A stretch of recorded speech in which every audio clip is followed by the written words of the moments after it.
So, as usual, let's just spend this little hour thinking, analyzing, contemplating tools, techniques that we can use. Even if it's 1%, that's fantastic, better than nothing.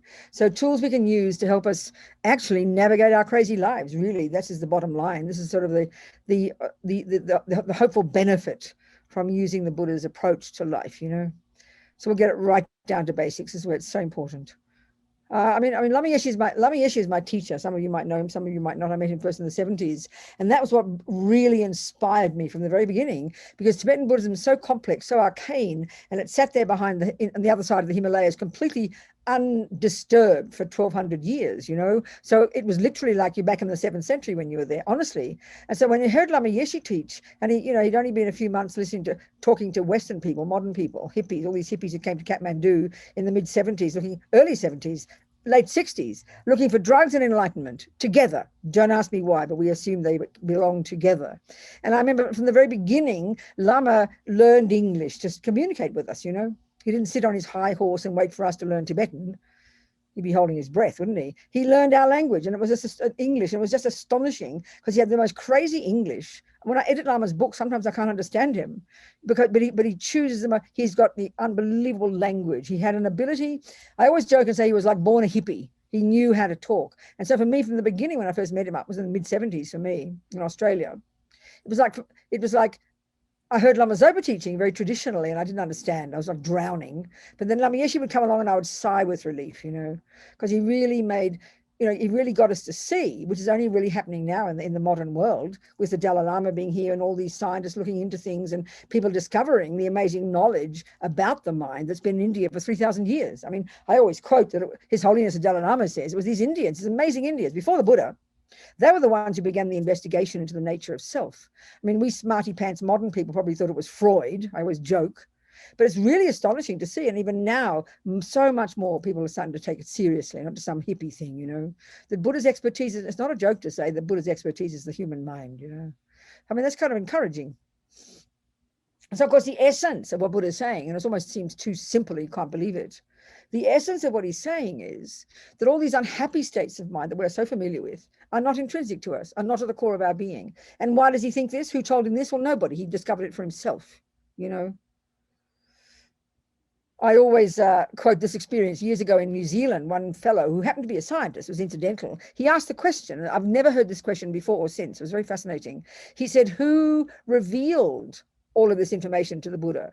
Which, of course, is what you think of as religion, isn't it? It's revelation. And I said, well, would you ask who revealed relativity and E equals mc squared to Einstein? And everybody laughed, of course, but this is exactly the point. Buddha's like that. Buddha, whatever Buddha says, you need to check it first. There's a lot of rubbish written about Buddhism, but whatever is valid Buddhism has come from the experience of the mind of the Buddha, his own direct experience, his own findings. So basically, Buddhism is his presentation of what he has found to be true, what he has found to be possible in the human mind.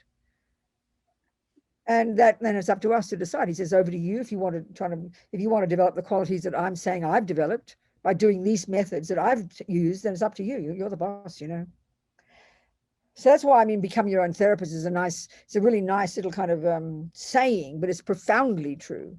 It's actually true, you start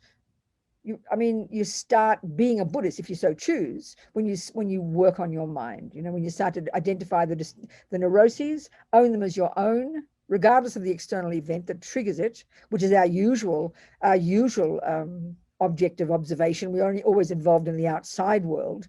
But the Buddha's very specific approach is that actually what goes on in our mind is the basis, the main source of our happiness and suffering. And given that we all want happiness and don't want suffering, as simplistic as it sounds, but if we analyze that, we can see that everything we think and do and say is driven by this wish to be happy and not suffer. And Buddha's basically telling us his methodology for that. He says, well, honeys, if you can change something in the outside world, if you can get the husband to behave nicely, if you can get the boss to rehire you, if you can get a higher salary, if you can stop the cancer, if you can get your broken leg fixed, then please fix it. There's nothing wrong with trying to fix something. Nothing wrong with trying to change something, but the Buddha's point is, especially when you can't, and that's the point at which we have to start practicing. But if we have the assumption, if we assume, and we do, that the outside world, what happens, the broken leg, the mean husband, the horrible boss, the kind husband, are the source of our happiness and suffering, if we believe that as a philosophy, and we do, if we analyze it, nobody really taught us this. Think about it. But for the Buddha, it's the function of ego. It's actually a mistake. He says it's a mistaken assumption. It's deep in our bones. No one needed to teach us. I mean, you hurt a dog and it will get angry. It's natural because it assumes your action caused it to be angry, you know. And that's our view. I mean, I'm angry because you did this. I'm happy because you did that. There is some logic to that, but the Buddha says we're not looking deep enough. So at this point, you don't have to call it religion. This is psychology. This is Buddhist psychology, you know. You don't have to believe it. You check it out, think about it, try and apply it. And if it works, then go for it. If it doesn't, you leave it alone. You know, you're the boss, not Buddha. So this is really the essential point. I mean, there's more to it. The whole vast Buddhist worldview is based on this idea of what the Buddha's view of what the mind is and what its function is and what its potential is. But the most simple, basic application every day, if we can start to pay attention, not just to the washing the dishes and driving the car and what the husband's saying and the kids and this, all the external world, which is where all our attention goes, if we learn to start to pay attention as well to what's going on inside here. Tibetan's point here for the mind is sort of interesting. So what's going on in here? That's the key job. I mean, we're pretty good at this. And we've got a lot of techniques in the modern world, all these psychotherapists around, all these various techniques. And it's very intense work. We know that. Part of the process is learning to recognize what I think and feel and see what I can do about it. It's true. But this is also the Buddhist approach, but it's got a very specific approach. So the key thing for the Buddha, the way to look at the mind, the way to look inside, the way to be aware of what's going on inside me. So let's say it's in response, let's say the anger that arises in response to the mean boyfriend's action, let's say something simple. I get angry, you know. So I know I'm angry, and I would agree with the Buddha that this is an unhappy, disturbed state of mind, and it really does distress me. The anxiety I'm experiencing, the depression I'm experiencing, the jealousy I'm experiencing, these are words we're very intimately familiar with. We know they're painful. We agree. One of the terms they use in Buddhist psychology for these states of mind is disturbing emotion. It's pretty clear. It's a disturbing emotion. But the interesting point for us, because we're so caught up, and this is at the level of a deep assumption, no one taught us this, that somehow it's true, you know, that the boyfriend's action, the boss's action, that event outside, that loud noise, that's the main cause of the problem. So we know sometimes it's immutable and you can't stop the boyfriend from being mean. So then you've got some choices to make. And often we don't get even to this point. Again, the Buddha says if you can change something, please change it, not a problem. So if you can change your boyfriend, if you can change the boss, if you can change the external event, nothing wrong. It's not moralistic, it's not religious, it's practical. Please change it. But this is the point again, I repeat, it's the point at which you know you can't change it, at least not then. That's the beginning of practice. That's second. It's very technically quite clear, you know. But because it's so opposite to how we feel, opposite to our practice, we can't hear it very well. So what are the obstacles to that? Well, there's one obstacle is that we don't pay attention to what is happening in here until it's a bit late, until it becomes very strong emotion. The other thing is we kind of instinctively feel, yeah, okay, Buddha says I can change my mind. Yeah, all right, okay. But excuse me, the boyfriend should not have done that action. He is the person who's wrong. So it's sort of like we think, why should I change? We feel almost resentful. What do you mean? Because we assume, this is a very powerful point, we assume if I change my anger, that's getting the boyfriend off the hook. That means it doesn't matter what he does. That's not what's being said. Buddha agrees that what the boyfriend did was wrong. He agrees the boss was mean. There's nothing wrong with saying that. That's a truth. But the point is, the Buddha is saying, the point is, if you can't change it, this is the point to contemplate. It's almost so simple, but we can't hear it. If you can't get the boyfriend to be different, what are you going to do? That's the question. Well, basically, we've got two options. This almost seems so it almost seems too technical, too clinical, too simple for words. But when it all comes down to it, we have precisely two options. And this is any situation in the universe. I really mean this. Whether you're in prison on death row, but then you're innocent, you've got a death row sentence, or whether you just get annoyed at your boyfriend. However intense, or however intense or however mild the external event is, still there are precisely two options. This is really and honestly true. The two options are this. First, you ask, can I change this event? Can I get the boyfriend to be different? Can I get myself off death row? Can I get them to believe I'm innocent? You must ask that. And there's nothing wrong with attempting to do that. There's nothing wrong with attempting to do that. And this is where I always use the example of my friend Sonny in prison, who's now out of prison in the 70s, arrested with a husband and two kids, picked up by two guys who in fact stopped by the police, who killed the police and blamed hippies and said they're on death row. I mean, it's like an awesome nightmare. You can't imagine the worst nightmare. She was in a cell on her own for years with just a Bible. She was this nice Jewish hippie and she said, finally, I realized I couldn't change anything. So she constantly tried to get people to see that she was innocent. But what was incredible about her was that she said they couldn't take my mind from me. This is the simple point. So we've got two options.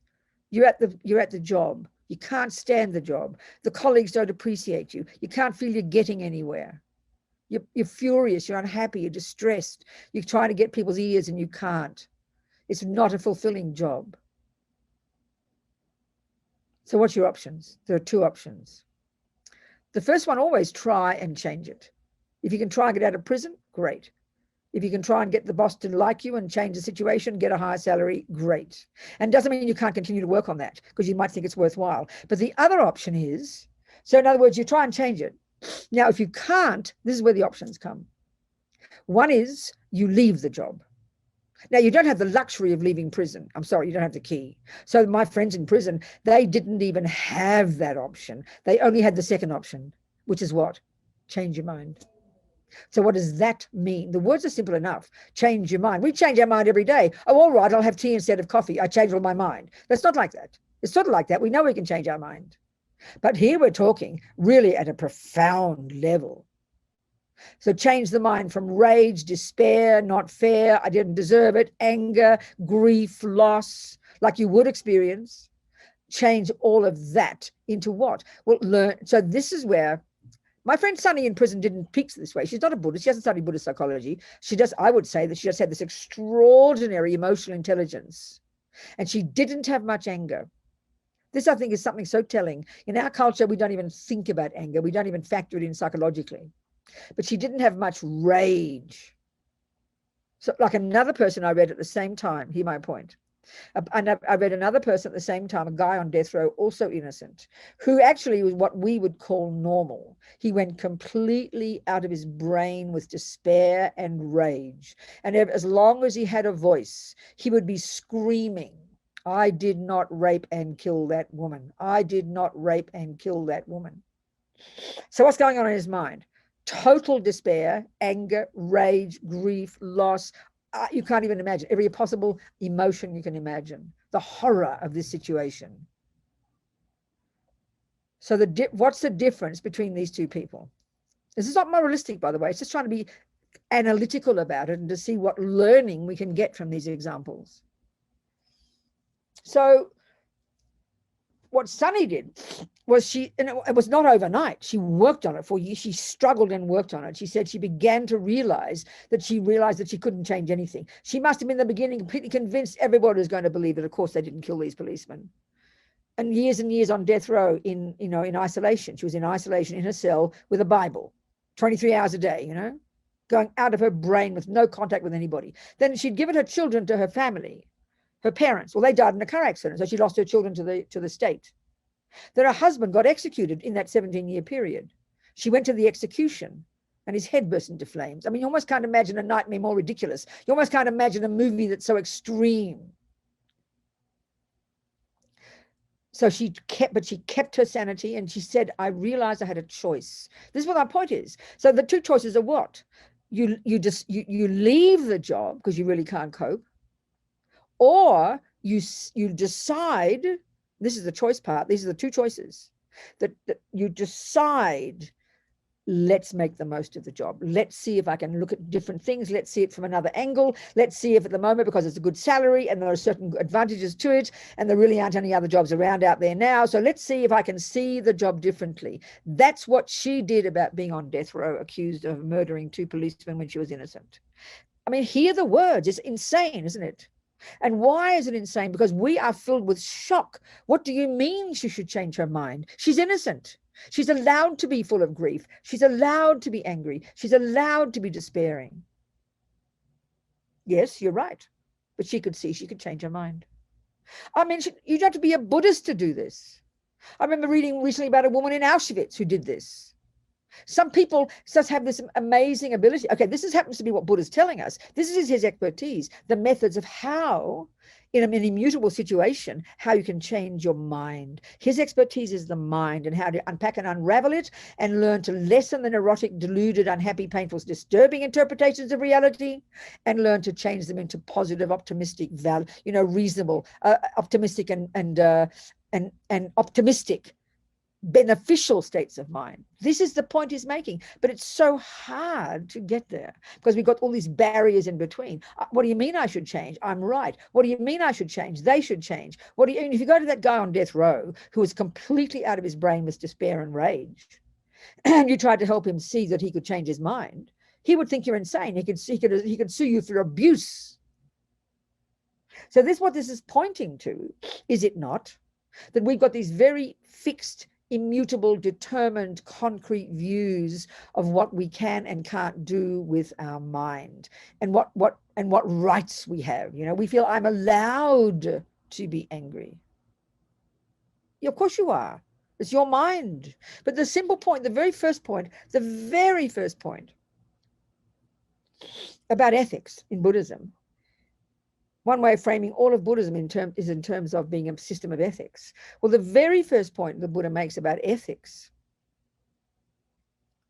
this is the view of karma, that whatever any one of us thinks and does and says turns us into the person we become. Think of these words.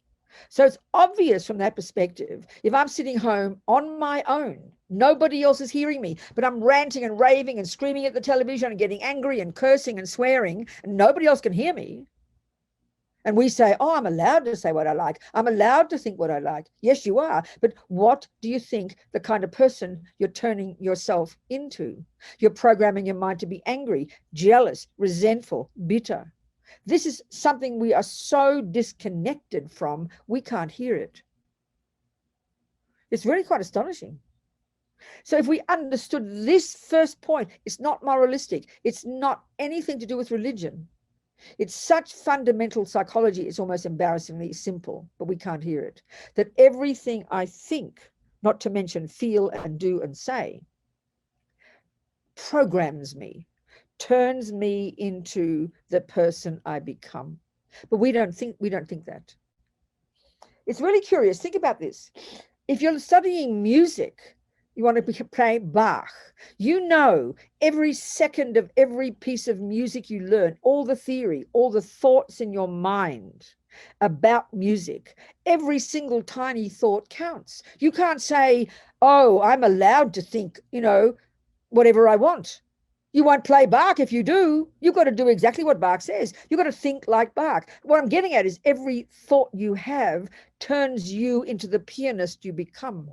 We understand it when it comes to math, cooking, music, all of that. But as soon as it comes to emotions, we're completely bizarre, in my opinion, about what we think about what goes on in our mind.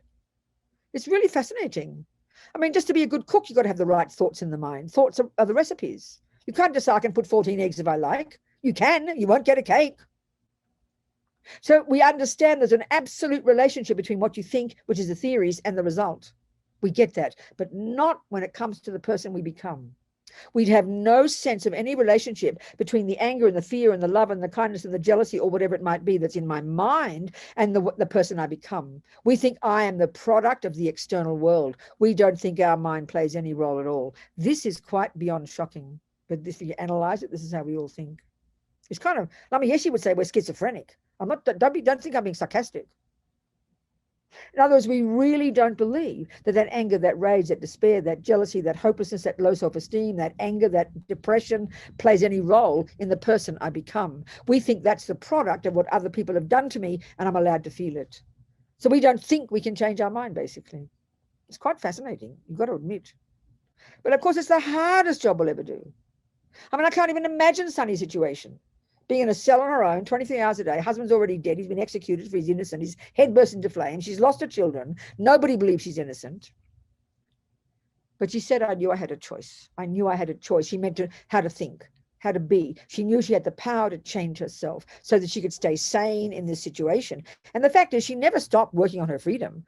For the whole 17 years, she never stopped, and she succeeded. She finally got out of prison. I mean, I think this is such a powerful example. And this is the essential point the Buddha's making, that what goes on in our mind, forget about what you say and think, produces the person we become.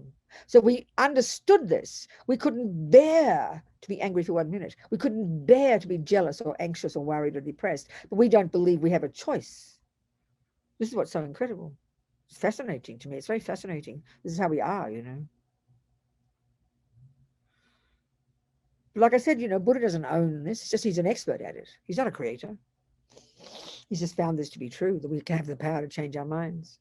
And the fact is, why should we? Because I don't want to become an angry, crazy, demented, out of my brain person. That's why. I want to become, you know, sane and sensible and reasonable and fairly content. If I can change the outside, I will. If I can't, then I'll change my mind. So again, we've got two options in our lives. If you can't cope with a husband, if it's just becoming, you know, not viable, not tenable, if it's becoming too difficult, it's so painful, there's no happiness there, and you don't know, and you're stuck, because we don't make a choice. We just become like lemmings, you know. We don't make a choice. We've got to sit there and choose. Do I want to stay with this man? We're even too scared to ask that question. You know, we've got to ask it. It's too terrifying sometimes. We've got to ask what we want. The first step in doing anything is that you want it. You have to know what you want. We just get dragged from pillar to post like you know, puppeteers, isn't it? Like puppets. And that's a massive question. It's too terrifying for many people. And I see, because of course the pressure in our society is so enormous. If we've been brought up Christians, for example, then you're not supposed to divorce. It's very simple. You're a failure. So already we can't even bear to look at that question. Oh, I shouldn't do that. No, I might upset him. No, I'll get criticized. I mean, we're too scared to even think of going there. So that's the first question we have to ask. Now, if you decide, which is terrifying, no, it's not the right place, I'm going to leave. That's powerful. Make it the right motivation. Don't blame your husband. He might be a creep, but don't blame him. It's because you feel it's not the right place to be and you can't handle. So goodbye, baby, I'm out of here. That's a tremendously courageous decision to make, based on the right thing, on the right view. The other decision, the other choice is, well, maybe there's something worthwhile here, like that job. Maybe there is something worthwhile. Maybe the situation is so difficult, 4 children, and it's just not going to work to leave. So then you can then decide, I'm going to make the most of it. And you change your view, like Sunny did about that insanity in that prison, in a cell on her own, 23 hours a day for years.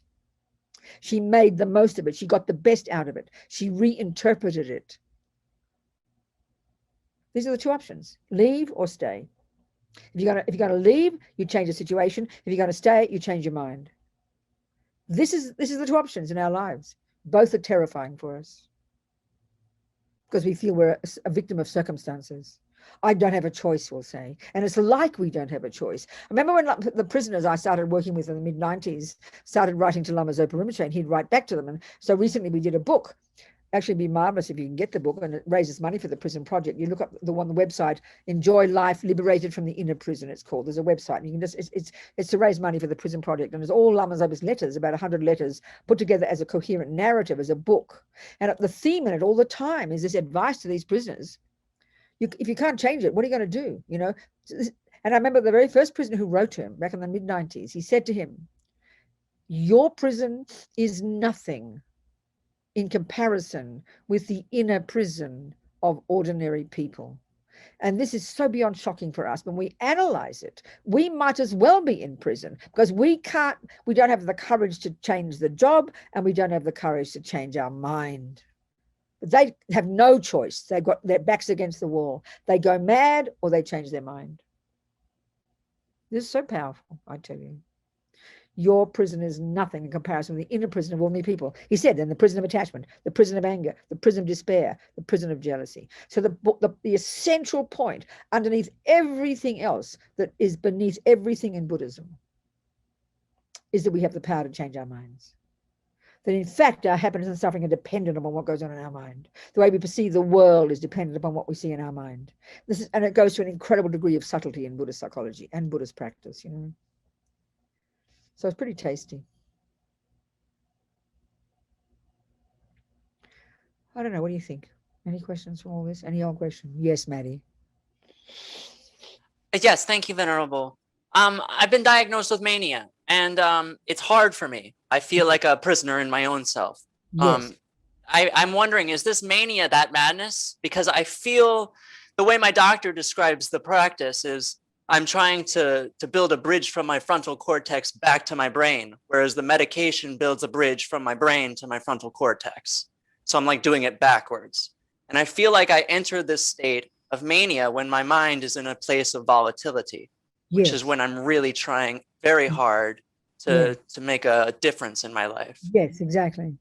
So I was wondering, I was just wondering about that mania, because I feel helpless sometimes about it. He just says it'll get worse. Well, I'll try and just give the broadest answer possible, and this might sound shocking, but I don't want to shock anybody. But really, the more and more I've understood the Buddhist psychological model, the more I've understood and applied it to my own mind, the more I understand how people are in the world. We call ourselves mania. We call it bipolar. We call it ourselves all these different words. We have all these different names, E, A, C, H, all these different things we talk about these days.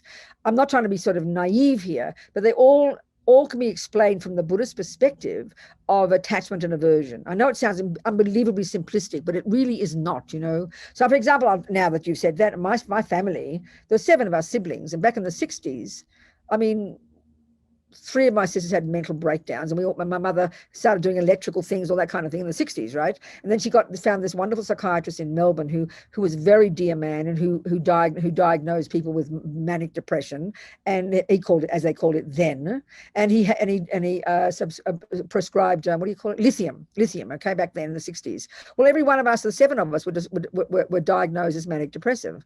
I mean, but I remember for me, I was this old radical lefty feminist pro-activist at the time, and I remember thinking, well, you know, go screw himself and his boring old male medicine. I'm not interested. If I'm crazy, I can handle it. So in a sense, Maddie, what I'm trying to say is we've all got variations of this energy, you know, you call mania. I'm very similar. You can see I'm speedy, intensive, but for me, always since then, and then since I've been a Buddhist, it's energy you can work with. If we have enough energy we can work with, there's nothing in our mind we can't work with. Part of our problem is we're scared of it. Many people, especially if they're quiet people, we all want to be good girls and not be criticized, so we suffocate it, then we criticize ourselves, then we try to bury it, and then we get ADHD and all these. But if the Buddhist approach is, you know, and if you're out of, okay, this is the point I'm getting at. If you've got good ethics, we don't discuss this way in modern psychology. If you've got good ethics, so you have good ethics, right? You don't kill, steal, rape, lie, then honey child, you are fine. If you have ethics, that's the ground in which you can grow your mind, learn to understand it, learn to identify the different delusions inside it, learn to look at your good qualities, have a positive, optimistic attitude towards your mind. And by practicing every day, you can mold your mind into any shape you like, Maddie. And we're not discussing the brain. We're discussing the experiential, subjective, cognitive process itself. So that, for some whatever reason, I had confidence even before I met the Buddhists that somehow I could do that. I don't want these boring old doctors and their boring old medicine, their boring old diagnoses, you know. So if you've got ethics and you've got a bright mind, we can handle. There are methods. I'm not trying to say don't take your medicine. If we can take any medicine for anything, go for it, baby. Thank you. You know, so I'm just talking. I'm just giving you some thoughts. That's all. Am I communicating? Absolutely, yes. Thank you, Venerable. But keep moving, honey, and don't give up. That's the main thing. And use whatever tools you can to help yourself. Have got the physical and we've got the mental. So whatever physical things, you go to your Tibetan doctor, it's the same thing. They'll give you a physical medicine, a more subtle one, but the body and the mind are intimately connected. So we support each other, you know. And that's what they're seeing now with neuroscience. By changing your mind, even by contemplating compassion every day, you can change the configuration of your brain. So be patient, be confident, go one step at a time, be authentic, own what's inside you. Don't be scared of it. Use good methods and one step at a time, baby. Do you understand me, Maddie? I certainly do. Thank you, Venerable Robina. Good. What else, people? I have a question. You were talking about external events that we have two choices to leave or to stay and change our state of mind. When it comes right down to earth and as blunt as it is, and maybe it takes a while to get to those, but if you analyze it, would you agree in a sense? I absolutely agree. My question is, however, how do I deal with this if it's an internal event, internal state of mind? For example, like, you know how, because we have a prefrontal cortex, we're capable of metacognition and meta mood to understand or to think or feel about our feelings and thoughts. And I have thoughts that are not in accordance with what I want to be. For example, I used to be very kind, and where you say that whatever you say becomes you, or whatever you think becomes you, through a certain series of thought processes, I changed and I became mean to myself, mean to the world, not in an action taking way, but a feeling way. And when I feel it bothers me. I hate myself. Yes, exactly. And, so the question, and I don't know, I cannot change the situation, or maybe you can give me a solution. No, so what you're saying is okay, we'll put it this way. I think really one way you could say Buddha's a cognitive therapist, but the point is he's saying that we've got very deeply ingrained habitual tendencies, and they're profoundly deep. We shouldn't underestimate that, which is why we need to have enormous patience and humility with ourselves, knowing that this concept of the Buddha is that there's nothing in our mind we can't change. We're going to need to take time, So right now what you're saying is you have a whole bunch of ideas in your mind about yourself, which are not very nice ones. First, is that what you're saying? Okay. So, and then okay, they're thoughts, aren't they? And it's what's fast. And this is join the club here, Mona. The irony of ego in Buddhism is we have the negative thoughts about ourselves first and foremost. But the interesting thing is we believe them. So you believe they're true, don't you? You believe those thoughts about yourself are true, don't you? Correct, but because it has also manifested in real life. For example, I used to enjoy helping others, being with others, and communicating, but now I feel like, they're wasting my time. Okay. But still what I'm saying is let me put it this way. Another approach is you used to have kind thoughts and now you have unkind thoughts. Well, that proves you can change your mind. Well, you can change back again. I'm not being sarcastic or simplistic, but if we can begin to comprehend that the thoughts that we do have that feel so concrete, so absolute, and we believe them so utterly, that's what causes us despair. Somehow we believe. 47 people can tell you, Mona, you've got very good qualities. You're kind, you're loving, you've got good ethics, you're intelligent. You hear it, you're hungry to hear it, but you don't believe it. The irony is the negative side of us doesn't believe it. But one person will agree with you that you're a creep, you'll be brokenhearted. So really that proves in a way the irony of ego, the anger, the despair, the depression, those thoughts arise in our mind and at different times. But the tragedy is we feel they're almost like there's me and then there's thoughts. And then we feel like we're being dragged like a dog. It would drag. We have no control over it. And it's true, it does feel this way. How Maddie was talking, it's true, it is feeling like this. But slowly to get the confidence that no matter how chaotic my mind is, if we can access our virtues, and you've got virtues, you like Maddie, it's clear you've got good ethics, it's clear you're intelligent, it's clear you're kind, it's evident, even your physical language expresses, your body expresses it, you've got those qualities. So at this moment in time, there's other crazy roommates are running the show.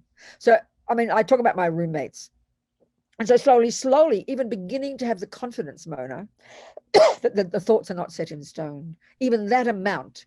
And I mean, one time Lama Zopa said, it's bad enough that these thoughts arise that are complete distortions of reality. I'm a creep, I'm this, he's this, blah, blah. The tragedy is we believe they're true. So even as these thoughts are running you, part of you, the wisdom in you comes out.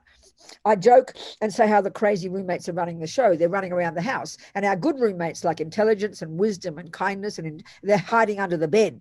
Bring them out, baby, and argue. Even one tiny of your good thoughts, your positive thoughts, they're just as valid. You come out and you argue with those negative ones. It really is a kind of a cognitive therapeutic process. But the fundamental point is to have this confidence somehow that the deluded thoughts are distorted, exaggerated, and there's always some truth in everything, but we distort. So when we've got attachment, this emotional hunger for something, we over-exaggerate the deliciousness of the chocolate cake. When we have aversion for ourselves, let's say, and guilt, we over-exaggerate our badness. We paint the whole of ourselves with that one brush. So we've got to be very rational sometimes and observe there are other qualities, because you are ethical. You don't kill, lie, steal, rape, terrorize. These are facts, Mona, but we hear it, but we dismiss it as if it's not important. But it's profound if you have those qualities, and but we don't honor them. We don't see them. The negative ones loom large in our head. This is the worst tragedy for all of us, one degree or another. So somehow to have confidence that your mind's not set in stone. I'm not discussing the brain. I'm discussing the cognitive process itself. But second, to try and identify the disturbed, neurotic, exaggerated thoughts that are making me more worse than I am, or somebody else, and then try to encourage the positive thoughts. I'm not trying to say be like Pollyanna, but we really got to have this courage to know it's Buddha's a cognitive therapist. By changing our thoughts, which is what Sunny was able to do in prison, you change your whole reality. Having the confidence that that's possible is what I'm trying to say. Thank you. you. With me, Mona? Yes. Good, darling. Thank you so much. These are such important points, everybody. Hello, Venerable Robina. Yes, talk to me. Yes, nice to see you again. Thank you for your teaching. Good. So when I was in therapy, I have used a lot of technique to face my anger, like EMDR, EFT, grief work, biogeny work. But to be honest, nothing worked for me. And recently, since I have begun to meditate, yes, I was able to find the inner peace. So it was so powerful tool for me. Yes. My question here, if I'm at work and I will be abused by my boss or a coworker, even by my friend. Yeah. And so in that moment, the resentment and anger will be triggered. Of course. That's right. So in that moment, we cannot meditate and sit like a holy Buddha. Don't mystify meditation, Ace. Meditation is a tool we use to help us develop the skill to observe our mind more clearly in daily life. You don't have to meditate at that point. You just have to simply learn slowly. I mean, this is what this is pointing to, Ace, and we've all got it. What underpins the Buddhist analysis is what underpins why we are so pained when somebody hurts us is because of the attachment within us that's hungry to be approved by others. We've got this emotional hunger, Ace, that's so deep inside us that we don't even notice it. We just take it as an ordinary assumption. So in other words, this constant assumption is inside you and inside of all of our minds, this constant assumption that everybody should like you, that everybody should approve of you. We have to look, Ace, at this a powerful point. We have to ask the question, it sounds so peculiar, why do I rely upon other people to tell me I'm a nice person? I wonder why I can't validate myself. That's the question to ask yourself, Ace. You don't need, this is our trouble. What underpins our anger, all the other dramas, is because we're hungry to be seen as a nice boy. But Ace, you're already a nice boy, baby. This is our problem. So this is the deepest one to look at, Ace. Are you hearing me, honey? Yeah, I can hear you. This is the deepest one, darling. It's our deepest pain. This deep, in other words, a deep assumption that I'm not good enough until someone says I'm good enough. This is really our worst suffering. We have to become our own friends and slowly learn to become, we say it there's a modern way in English, we say it, become our own person. It's very powerful. This is all part of, I mean, we're all variations on the same theme, you know. So why you get hurt easily is because you're hungry to be liked. And when you don't get liked, you're devastated. I mean, join the universe. Everybody's like this. This is the tragedy of the deepest level of attachment, this emotional hunger to be approved of, you know. We have to approve of ourselves, Ace. We have to validate ourselves. This is the hardest job in the world, but think about those words. Thank you very much. Right, Whenever, Robina. Thank you so much, Ace. What is Alex? Talk to me. Good morning, dear Yes. Venerable. Yes. How are you? Good. I have been looking at cognitive behavioral therapy and its links to Buddhist precepts. Interesting. And you guys have been touching on it quite a Yeah. bit, but what I'm sort of looking at is our core beliefs, our behavior patterns, thoughts and feelings, how they're all tied to each other. Yeah. You know, we have the critical inner voice. You know, there are some of us that have had traumatic childhoods with you know, abusive parents or narcissistic parents, and you always mention that it's not about, you know, a lot of therapists saying you need to go back into the family of origin, but your method is no, it's responsible down to yourself and how to fix yourself. Yeah. And what I'm trying to get to is like how to deal with the core shame that's been instilled in us as children. I know. Like you say, we're always looking. So explain it to me. Just give me a sentence or two to let me hear how it spells out in your mind, Alex. Well, okay. It's just that, you know, you're saying the mind is a terrible master, but a good slave. And you know, there's the aversion mechanism you talk about. We're always avert to the bad things. And what I'm trying to get to is looking at a practical method that can be instilled in everyday behaviors, that we can adjust this cognitive behavior and what, you know, people saying it's not about meditation. But tell me about this shame you talked about. What's this shame that you're just give me a sentence to describe this shame you described? Well, your parents say, oh, you're no good, you're useless. You know, the family saying that you should do this, you should do that. So there's this installment that you're never good enough, and that's always in your mind saying. Okay. You know, and that becomes a core belief. Yeah. So just the mechanisms that you could recommend that we could use it's all, Alex, it's all a long, slow, gradual, you know, progression. It's all nothing. I mean, you don't become a tennis player overnight. You can't even ride a bike overnight, not to mention turn yourself into a marvelous person overnight. It's a gradual, ongoing process. So the point I said to Ace is really the point that's behind, underneath, whether it's Mona's point or Maddie's or any one of us, we're all variations.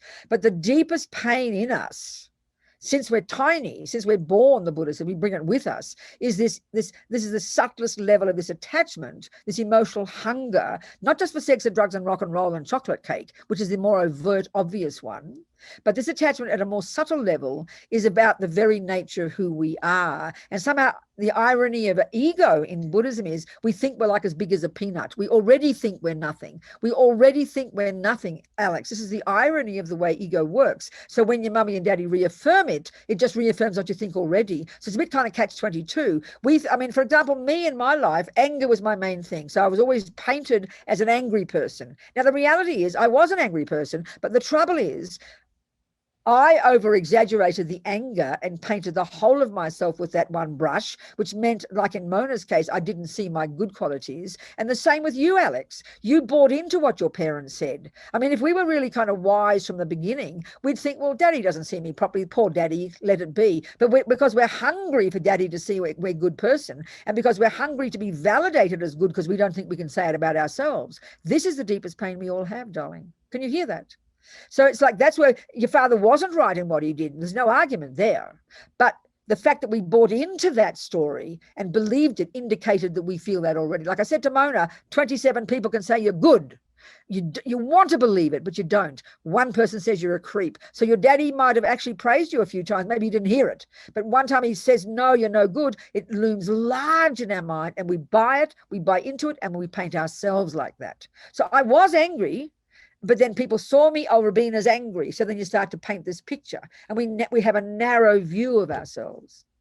So I'm just talking, Alex, trying to give some clues, you know. So it's to learn to become, I love that saying. We say it in the West, I learn to become our own person. So we've got to start to have the courage to validate ourselves, know what I want to do and have the courage to want to do it regardless of what daddy thinks, regardless. I mean, since we're born, we've been internalizing what God said, mummy said, daddy, grandma, grandpa, the world, the government. We're going crazy, and we're judging everything we think and do and say in relation to those expectations that we have internalized. So in a sense, we've got to chuck out those internalized expectations and start to look at what the hell Alex wants. Who is Alex? What does he want? He might be a multi-murderer, but he's got to find it out. Then he can make some decisions about whether he does that or not. We've got to check what we are in ourselves and what we want in ourselves, not what we think other people expect of us, which is the biggest pain. I remember always quoting this one Australian nurse years ago, was working in England with the dying. And she wrote a book, The 5 Greatest Regrets of the Dying. And the greatest regret, Alex, was that I didn't follow my own heart, that I did what I thought was expected of me. This is part of the business of trying to make everyone happy, trying to please everybody. And we're watching like a hawk, everybody's response to us. Did I say the right thing? Did I do the right thing? And then we rely upon the response to tell us what we think we are. This is demented. This is utterly demented. We need it to come from within, from our own. Yes, our we own have core. to learn to hear our own selves, Alex. What do you want? Who are you? What do you want? What do you want to do?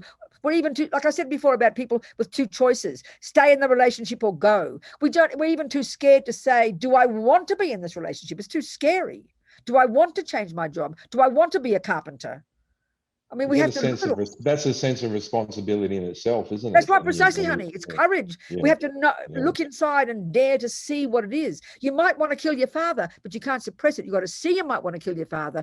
Then you decide whether it's valid to do it. We've got to know what's inside us instead of always worrying about trying to think what I'm supposed to think. This is the dementedness of it, so deep. And that's part of that process would be going and leaning into our bad and our filth and our, like you said, eating your own vomit type situation. Yeah, I mean, that's where you have to have the courage to look inside yourself and own all the bits. You've got all the roommates, honey. You've got the jealousy roommate, the anger one. You've got the love and the kindness and the intelligent roommates as well. We've got to give them more credibility. And we've got to look inside and have the courage to see all the bits and pieces that make us up and then make some decisions about it. Okay, the Buddhist view, it's all been based on ethics. Ethics becomes your basis for your decisions. You might be angry, but you can't, you've got to change. You've got to want to not follow it. You might be loving. You want to follow that. So you have to have a basis for deciding what is valid and what is not in a moralistic way, but a practical way. So we've got to learn to know ourselves, unpack and unravel the internal, put your hands in your own shit. Absolutely. Taste your own vomit. Have the courage to do that. And whatever tools we can have, whether it's a therapist or whether it's our own methods, whatever it is to help us do this is fantastic. And make friends with everything inside you, Alex. Then you can, go on. Sorry, going to the tools, like you said, the toolkit. Do you have any recommendations for any toolkits we can use to develop this? The tools are really what I'm talking about. This is a day-to-day job. I mean, from the Buddhist perspective, because we're creatures of habit and form, it's good to have a structured daily practice because that gives us a sense of doing something, So even if in the morning you get up, the first thing you do, you go pee, go clean your face, go sit down in your nice little room. Maybe you've got a nice little image somewhere. Maybe it's a cushion somewhere. It's your little spot. You sit there, give yourself 5 minutes, Alex, to do a little breathing meditation, to read 5 minutes, to make some decisions for the day. Start your day with something and then end the day with something. Because it's about the autopilot, like you said. You're waking up and your senses. Yeah, that's right. We just follow our feelings and we go from one pillar to post and we go nuts. We need to get some structure. That's right. Yeah, and it helps. When you get that 5 minutes, will help you get that structure started. Exactly, anyway. Right. You make some few decisions for the day. I'm going to watch my body and speech like a hawk. I'm going to check my mind, and then the end of the day, you kind of do a bit of cleaning up. We call it purification, and you check the rubbish that happened that day. We call it. You've got the 4 steps. Regret. You regret the rubbish because you're sick of the suffering. You've got to be sick of the suffering yourself. You're bad mouthing. You this and that. Then you have compassion for the people you harmed. Then you do a little kind of meditation. Then you make a decision to change. It's a very simple little process. The 4 R's, we call it, And it's the beginning and end of the day with something. And then you wake up the next day. Here I am still another day. Let's just move one step at a time. Try to make it manageable. One step at a time. One day at a time, Kind of you pave the way. You understand, Alex? Yes. Thank you very much. Thank you so much. Thank you. What else, dearest people? Any other thoughts? Yes, Maddie. Yes, Patrick. Let's have Patrick first. Hang on a sec, Maddie. Go, Patrick. You next, Maddie. Go, Patrick. Hello, dear. Hi, Venerable. Hello. You were talking earlier about the mind-body connection in relation to Buddhism. Yeah. I think this is going to sound so Western, so hokey, but is there a belief in Buddhism that somehow something we're manifesting or repressing or holding down in our brains is going to cause illness directly, or is that just hokey? Say it a bit more. Say it one bit more clear. How you say that? What are you saying? I guess what I'm wondering, because I just recently, not to be dramatic, I just suffered 2 pulmonary embolisms, and it was really serious, and I was really scared, and I wondered if, and this is my very Western guilt, did I bring it on myself? No. Something. There's no talk like that. No, there's no talk like that at all. I didn't think so. I just want to confirm. No, but the Buddhist view, even though if you take the Buddhist view from the long-term perspective of you bringing your mind with you from past lives, we've got all sorts of imprints, karmic seeds planted, and one of those might be from 27 lives ago that you'll get a pulmonary something or other, in June the 2nd. Not quite as rigid as that. So it is from the past, it is our own stuff, but stuff that you're thinking now, like you're being a naughty boy and you're guilty, so you make yourself sick. Not like that, no. Not like that. Okay. Yeah. It's a very simplistic question, but thank you. I just had to ask it. It's an important point. People often ask that. It's a good point, Patrick. So go on, Maddie. Okay, thank you, Venerable. Okay, good. What's your point, Maddie? Yes, thank you, Venerable. I wanted to touch up on purification, and is the purification is the tool we use to maintain equilibrium? Do I have that? Oh, you're muted. I can't hear you.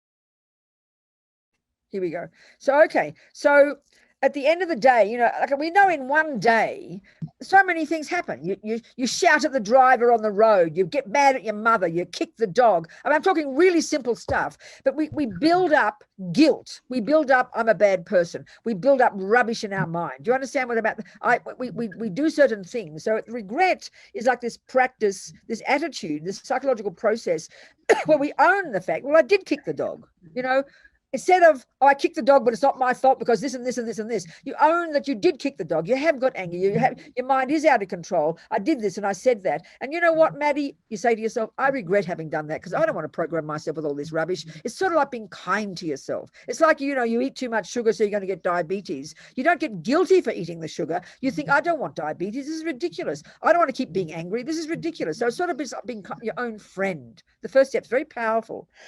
And then, of course, there's all the baggage we've got from this life. We've done things in this life, and some people, it drags us down to hell. We just can't get rid of it. We feel so guilty. Guilt is a disaster.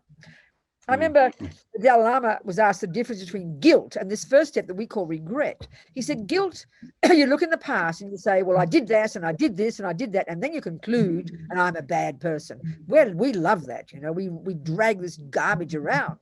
She said, no, but regret is the first step's the same. I did do that. I did kick the dog. I did cheat on my girlfriend. But now you say, what can I do to fix it? What can I do to heal it? It's more optimistic. It's not like I shouldn't have done it. That's anger, We just love to be angry with ourselves. So we have to be kind to ourselves and admit I ate the sugar. Instead of, oh, it's not my fault, it's his fault, it's her fault. I did eat the sugar.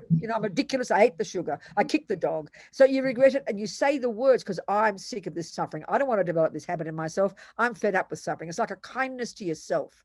Then you think, well, whom can I turn to? Where's the doctor? So here we talk about the Buddha, and we in the second step, we'd visualize the Buddha above our head. We'd and then we'd do certain, we'd like delight you've got a doctor.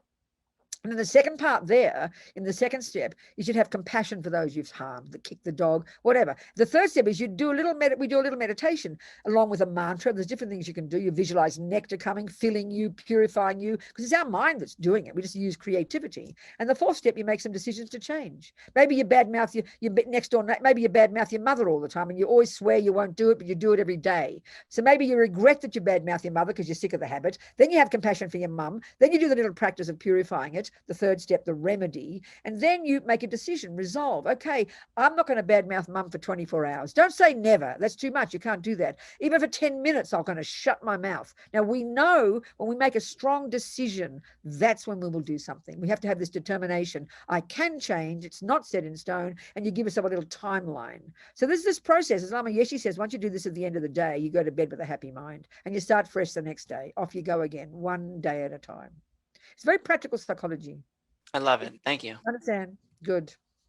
And the thing is, because Buddha's not a creator, we don't have to wait around getting forgiveness. We forgive ourselves, baby. This is the first step, I swear to you.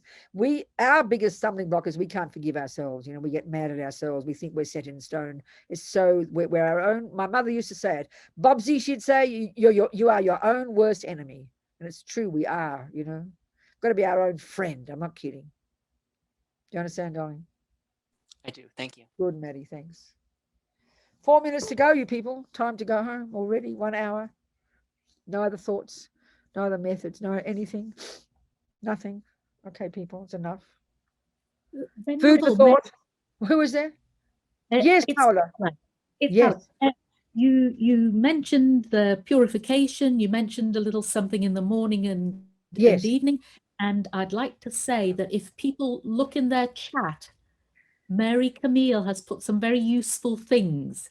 She's put in really go to our events page, because you will see that almost every morning we have a morning express meditation, and almost every evening we have an evening express. That's right. At 9:15 Mountain Time, isn't it? We lead this purification process. We do it 30 minutes. A very simple version of it, the purification practice. And the mornings, it depends what part of the planet you are. You know.